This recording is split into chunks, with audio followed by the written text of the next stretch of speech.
आज हम MS Excel से संबंधित जानकारी प्राप्त करेंगे। MS एक्सेल एक स्प्रेडशीट सॉफ्टवेयर, इसे हम इलेक्ट्रॉनिक वर्कशीट भी बोलते हैं, क्योंकि इसमें हम ऑटोमेटिक कैलकुलेशन का कार्य कर सकते हैं। इसके लिए हम रन मेनू में जाकर यहाँ पर एक्सेल को टाइप करते हैं तो हमारे सामने एक्सेल उपलब्ध हो जाता है। एक्सेल के तो वैसे अलग अलग हैं वर्जन है। अभी हम जो है वो माइक्रोसॉफ्ट एक्सेल 2007 पढ़ रहे हैं। जब हम MS एक्सेल को चालू करते हैं तो उसमें हमें आड़ी और खड़ी लाइनों के समूह प्राप्त होते हैं। आड़ी लाइनों को रो कहा जाता है और खड़ी लाइनों को कॉलम कहा जाता है। जैसे ये रो है 1 2 3, ये नंबर के द्वारा रिप्रेजेंट होती है, इन्हें रो कहा जाता है। और खड़ी लाइनों को कॉलम कहा जाता है, अल्फाबेट के द्वारा प्रदर्शित होते हैं। जब रो और कॉलम एक दूसरे को क्रॉस करते हैं तो छोटे से चौकोर खंड का निर्माण होता है, जिसे सेल कहा जाता है। सेल रो और कॉलम के समूह से बनती है, तो जिस रो और कॉलम के संयोजन से मिलकर इस सेल का निर्माण हो रहा है, उन दोनों को एक साथ इस सेल का एड्रेस कहा जाता है। जैसे कि यहाँ पर कॉलम में G और रो है 8, तो इस सेल का एड्रेस होगा G8, इसका एड्रेस होगा D3, इसका होगा N13। तो यह इस सेल का एड्रेस है। अब जब हम इसमें कोई भी चीज़ लिखते हैं, जैसे हम यहाँ पर एक नाम लिखते हैं सुशील, मैंने यहाँ पे अपना नाम लिखा और माउस को जैसे बाहर लाते बारीक हो जाता है, उसको ड्रैग कर देंगे, इसका कलर थोड़ा लाइट हो जाता है। अगर हम यहाँ पे 1 लिखें और यहाँ पर 2 लिखें और इन दोनों को सिलेक्ट करके ड्रैग करेंगे तो अपने आप ऑटोमेटिक नंबर आ जाएंगे।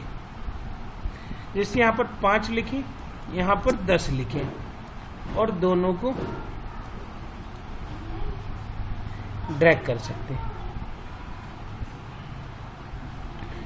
अब हमें जरूरी नहीं कि हम ऐसे में ड्रैग करें, जैसे भी हमें करना हो। अब जैसे हम यहाँ पर संडे लिखते हैं, हम दिनों के नाम लिखते हैं, यहाँ पर लिखते हैं संडे, और जैसे ही हम संडे को ड्रैग करेंगे तो ये अपने आप इस तरीके से आ जाएगा। इसके अलावा हम इसे यहाँ पे ऐसे भी लिख सकते हैं जनवरी। जब हम जनवरी लिखेंगे, उसको ड्रैग करेंगे तो पूरे महीनों के नाम आ जाएंगे। ये जरूरी नहीं कि हम पूरा जनवरी लिखें, जैसे हम JAN लिखेंगे तो सिर्फ उतनी शॉर्ट में नाम आएंगे। ऐसे सिर्फ हम SUN लिखेंगे तो सिर्फ 3 कैरेक्टर का ही नाम आएगा। ये हमारी मर्जी के ऊपर है कि हमें कैसे प्रदर्शित करना। अब ये जरूरी नहीं है कि हम कौन से दिन का डिस्प्ले करें। पहले मान लीजिए हम यहाँ पर पहले ट्यूसडे लिख दें तो भी दिन आएंगे। इस तरीके से हम प्रदर्शित कर सकते हैं। MS एक्सेल में सिर्फ 2 ही लिस्ट होती हैं, हम इसको डिलीट मारा। अब जैसे हमें कोई डेटा तैयार करना है, मान के चलिए हमें अलग अलग स्टूडेंट का डेटा तैयार करना है, तो यहाँ पर हेडिंग डालते हैं नेम, यहाँ पे हिंदी, यहाँ पर इंग्लिश, यहाँ पर मैथ, यहाँ पर साइंस, टोटल और परसेंटेज और डिवीजन। ये हमने कॉलम बना ली। ये हमने अभी 4 सब्जेक्ट ली। हम अपनी आवश्यकता के अनुसार सब्जेक्ट को घटा या बढ़ा सकते हैं। अब यहाँ पर हमने लिया जैसे कि दिनेश, इसके हमने नंबर ले लिए। टोटल करने के कई तरीके हैं। पहला तरीका है कि हम ऑटो सम पे जाके 2 बार क्लिक करें, अपने आप टोटल आ जाएगा। दूसरा, हम इंसर्ट पर वो फॉर्मूला पे जाके इंसर्ट फंक्शन पे जाएं, यहाँ पर सम को सिलेक्ट करके ओके करें तो भी आ जाएगा। और तीसरा तरीका, इससे हमें याद होते हैं, पहले हम बराबर लिखें। कोई भी फॉर्मूला लिखने के लिए आवश्यक है कि पहले बराबर का चिन्ह लगाया जाए। हमने यहाँ पे बराबर लिखा, सम लिखा।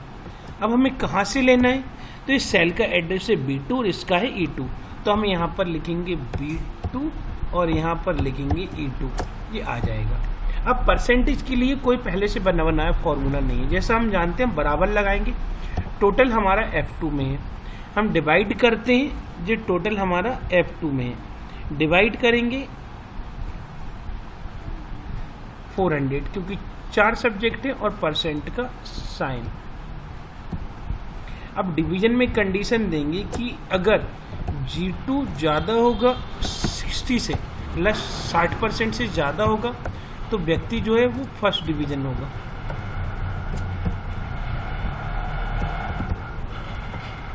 यहाँ पर हमें इन्वर्टेड कॉमा लगाना है। अगर G2 ज़्यादा होगा 45 से,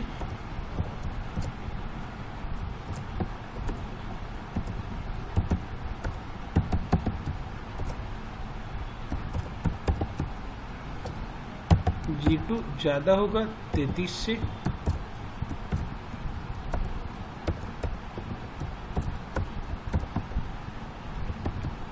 और नहीं तो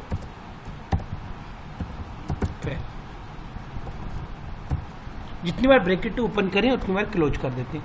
अब इन तीनों को हम एक साथ सिलेक्ट करके ड्रैग कर देते हैं और यहाँ पर कुछ भी नाम,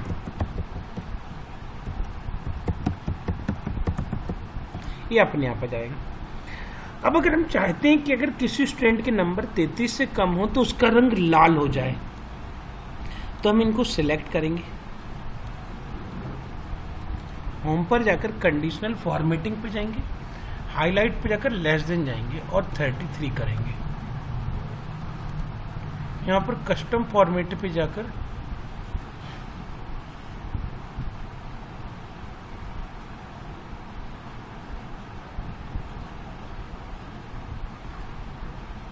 बोल्ड कर देंगे। यहाँ से बोल्ड से क्या होगा, वो अलग ही दिखेगा हमें। अब हम जैसे कोई भी नाम लिखते हैं तो अपने आप उसका कलर रेड हो जाएगा। अब अगर हम चाहते हैं कि जैसे यहाँ पे हमें मालूम है कि किसी भी स्टूडेंट को 100 से ज़्यादा नंबर नहीं मिल सकते, लेकिन अगर हम यहाँ 200 भी लिख लेंगे तो वो ले लेगा, जो कि गलत है। मतलब हम चाहते हैं किसी भी कंडीशन में यहाँ पर 100 से ज़्यादा नंबर प्रदर्शित ना हो, तो इसके लिए हम सिर्फ मार्क्स को सिलेक्ट करेंगे, डेटा पे जाकर डेटा वैलिडेशन पर जाएंगे और डेटा वैलिडेशन पर क्लिक करके होल नंबर करेंगे। मिनिमम हमें 0 प्रदर्शित करना है और मैक्सिमम हमें 100 प्रदर्शित करना है।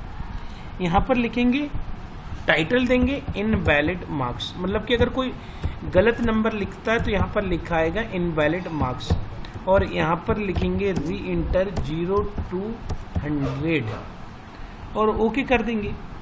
अब कोई भी व्यक्ति नाम लिखता है, अगर कोई 101 भी लिखेगा तो एक्सेप्ट नहीं करेगा। देखिए यहाँ पर लिखा गया इनवैलिड मार्क्स और यहाँ री एंटर 0 to 100, मतलब आपको नंबर जो हैं उन्हीं के बीच में ही प्रदर्शित करने पड़ेंगे। इस प्रकार से हम वर्कशीट का निर्माण कर सकते हैं।